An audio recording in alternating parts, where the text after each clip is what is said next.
Hello guys, good morning. কেমন আছো তোমরা সকলে? আশা করছি সকলে খুব ভালো সুস্থ আছো, আর আমিও ভালো সুস্থ আছি।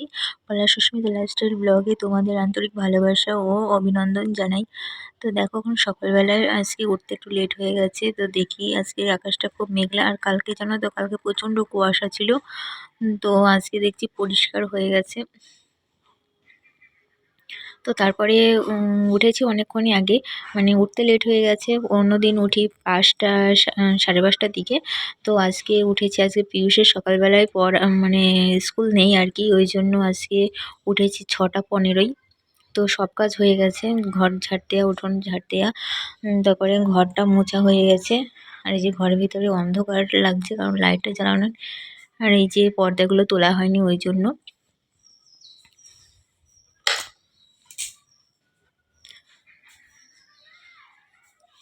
তো বিছানাটা এখনো গোছানো হয়নি। এই যে বাবা শুয়েছিল, বাবা এখন উঠলো, ওই জন্য বিছানাটা গোছানো হয়নি।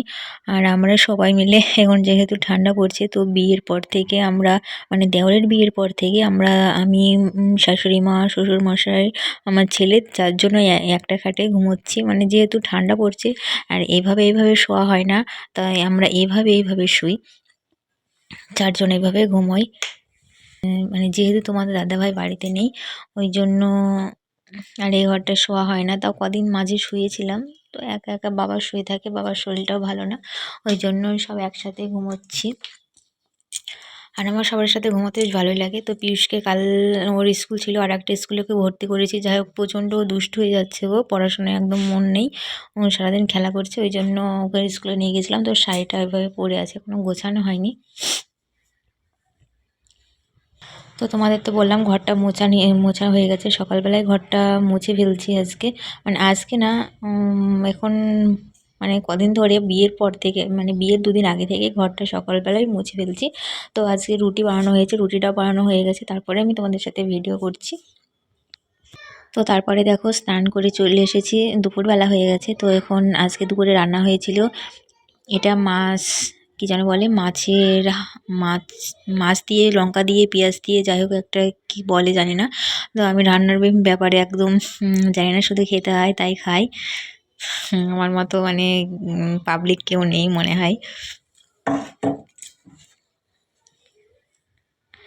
আরও হয়েছিল এই যে মাছের ঝোল হয়েছিল, বড়ি দিয়ে, মাছ দিয়ে, আর এটা হলো রাঙা আলু তরকারি হয়েছে।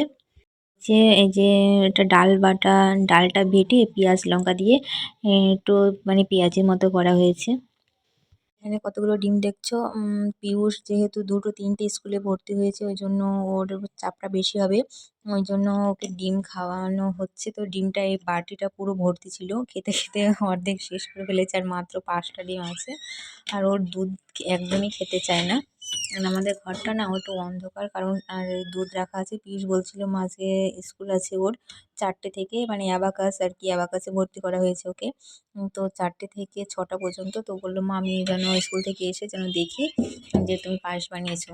তো দুধটা রাখা আছে, তো ওর জন্য পায়েস বানিয়ে দেবো। আর আমাদের ঘরে একটু মানে রোদ লাগে না আর কি। আর কিন্তু গরমকালে একদম, কি বলবো তোমাদের, মানে বাইরে পা দেওয়া যায় না, এত গরম লাগে। মানে রোদের তাপটা একদম পুরো ঘরে আসে। আর দিনের বেলা, মানে শীতকালে আর কি। তো এই যে ঘর দেখছো সামনে, ওই জন্য আমাদের ঘরে একটু মানে আলো, হাওয়া বাতাস, শীতে কিচ্ছু আসে না। রোদ মানে সূর্যের আলোটা আমাদের মানে উঠোনেই পড়ে না, তো ঘরের ভিতরে তো দূরে থাকে, অন্ধকার থাকে ঘর। তো সবসময় ঘরে লাইট জ্বালিয়ে রাখতে হয়, আর জানলা দরজা খুলে রাখলেও লাইট জ্বালিয়ে রাখতে হয়। তো পিয়ুষ বলেছিল এই যে পায়েস খাবে, তো চালটা ভালো করে দেখতেই পাচ্ছ করে নিয়েছি, বেছে নিয়েছি। তো পায়েসটা বসাবো। হ্যালো গাইস, তো কেমন আছো তোমরা? তো চাল বাছা হয়ে গেছে, এখন পিয়ুষ এখনও আসেনি।